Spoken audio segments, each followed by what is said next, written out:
Gagawa tayo ng malunggay pandesal sa kawali. Matagal na ang malunggay pandesal pero trending siya ngayon. Hindi ko lang alam siguro dahil sa sikat na kanta ngayon or dahil sobrang dami nang nagbebenta ng malunggay pandesal sa daan ngayon at marami nang nakakapansin. Para sa malunggay, ang gagamitin ko ay dried. Actually, ako lang ang nagpatuyo nito. Kuha ka lang ng malunggay tapos mga 2 to 3 days ay magiging dry na yan. Hindi ko na siya crush ha, kasi pag i-crush mo siya, para siya magiging flakes or baka ma-powdered. So, ganito lang. Okay, so meron tayong first class na flour or pwedeng gumamit ng bread flour. Ayan. White sugar, instant dry yeast, milk powder, konting asin. Mix muna natin to.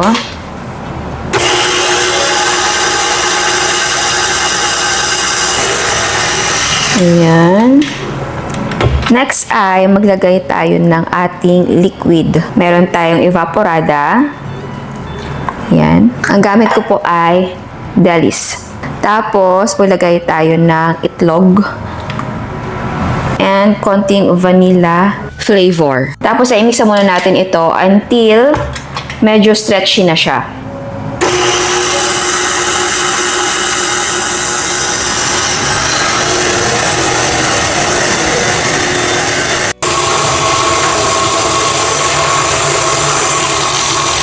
Ayan.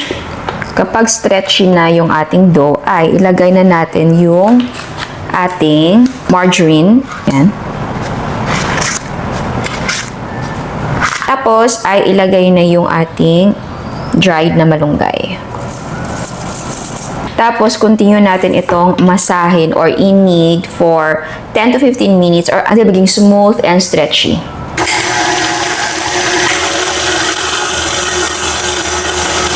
Okay, so i-check natin. Okay, so paano ba i-check? So again, kuha tayo ng konti ng ating dough. Yan. Tapos, stretch natin yan. Mag-window pane test tayo. So stretch natin gently. Ayan o. Kapag ganito na parang translucent yung gitna, na hindi siya napupunit, ito po ay okay na. Okay, sa same bowl ay mag-lightly grease tayo. Isa natin ilalagay yung ating dough. Ito yung ating dough. Ayusin natin. Ayan. Lagay natin dyan. Tapos mag-lightly grease din tayo ng ating dough para hindi siya maging dry. Ayan. Kita nyo yung malunggay natin para siya naging flakes. Moist na din yung ating dried na malunggay dahil sa nahalo na natin siya sa ating dough. And then, takpan natin ito at i-rest natin for mga 30 to 45 minutes. Again, ilagay nyo siya sa warm na area ng bahay. Ang pag-rise po ng dough ay depende po sa temperature.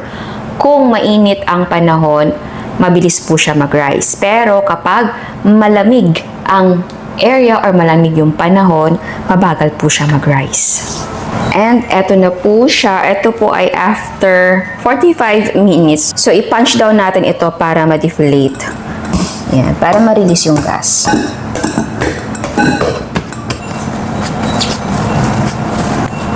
Ayan. Okay, so ngayon ay i-divide natin ito. Gawin nating maliliit. So, 16 equal parts. Kung gusto nyo magkapareho talaga yung bigat, gamit yung timbangan. Okay, 20 equal parts yung na-divide ko. So, bilugin natin siya. Ayusin na natin, ganyan o. Yan. Tapos, ganyan. Yan. Tapos, i-dredge natin or i-coat natin siya ng breadcrumbs. Sa kawali ko siya lulutuin. Ito ay na-lightly grease na. Again, etong recipe natin ay pwede po siyang lutuin sa oven talaga. Since wala akong oven, sa kawali natin siya lulutuin. And ayan. So ngayon ay takpan natin ito at i-rest natin ng mga 10 minutes. Tapos isalang na natin. And ayan siya after 10 minutes. So ngayon ay isalang na natin to.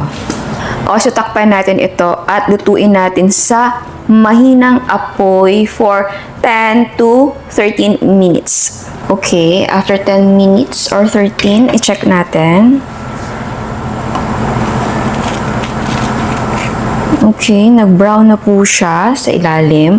So, ngayon ay baliktarin natin siya para yung top portion naman ay mag-brown. Okay, plato. Baliktarin natin. Ayan siya, oh. Tapos, baliktarin natin siya sa isa pang plato para pagbaliktad, yung top portion yung nasa bottom. Ayan, ilipat ko siya sa isa plato. So, ilipat na natin siya sa ating kawali. Okay. Ayun. Then, lutuin natin siya for another, siguro 8 to 10 minutes or until mag-brown din yung bottom. Okay, after 8 minutes, i-check natin. Okay, brown na po siya. So, pwede natin siya ilipat sa plato. Ayan. Ayan. Tikman na natin. Actually, nakatikim na ako. Ang dami ng bawas. Dahil gumawa ako ng kesong puti. So, nag-taste test tayo. Pero para sa inyo, kakain na naman ako. Kuha tayo. Ayan. Gusto nyo makita sa malapitan. Ayan siya. Ayan, oh. Kitang-kita nyo yung malunggay na ilagay natin.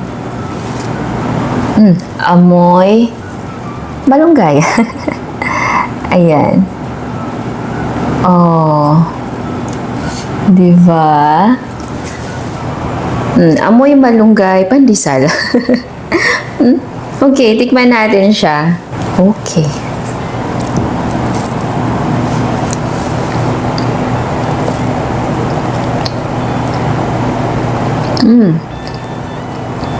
Ngayon ko lang siya natikman na walang palaman. Kasi kanina, may palaman kasi. Kesong puti. Ito. Ayan. Gumawa ko ng kesong puti. Yes, may recipe tayo nito. So, kanina kumakain ako nito, may palaman. Mas ma-differentiate ko siya. Iba na kasi kapag may palaman, di ba? So, okay. Texture muna. Malambot po siya. Malambot siya. See? Kahit kawali lang. Diba? Yung iba gusto nila na medyo sunog yung pandesal para may crunch. Eto, hindi. Wala siyang crunch. Malambot siya and chewy. Oo. Alam nyo, kahit hindi fresh yung gamit natin ng malunggay, malalasahan mo si malunggay. Pero, hindi siya matapang. Hindi siya mapait. Di ba yung iba, pag sinabi baka may malunggay, mapait? Hindi po.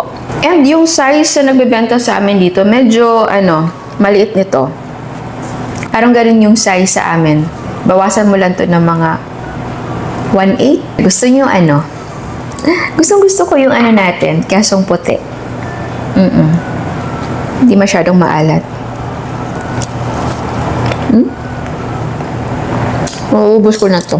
See, wala ka ng excuse na hindi ka makagawa ng tinapay dahil wala kang oven. Dahil kayang-kaya po ng kawali natin. Pero wala akong mixer. Naku, okay lang po na walang mixer dahil pwede mo siyang masahin by hand. Diba? Kayang-kaya sa bahay gumawa ng tinapay at gumawa ng sarili mong keso. Kulang na lang dito ay magtimpla ka ng kape or hot choco. So, ayan. Sana nagustuhan niyo ang recipe natin ngayon. Ciao! At sa mga hindi pa nakasubscribe, please subscribe sa ating YouTube channel and please click the notification bell and please click all para ma-notify kayo sa lahat ng uploads. And please don't forget to like our Facebook page and follow us on Instagram. Thank you!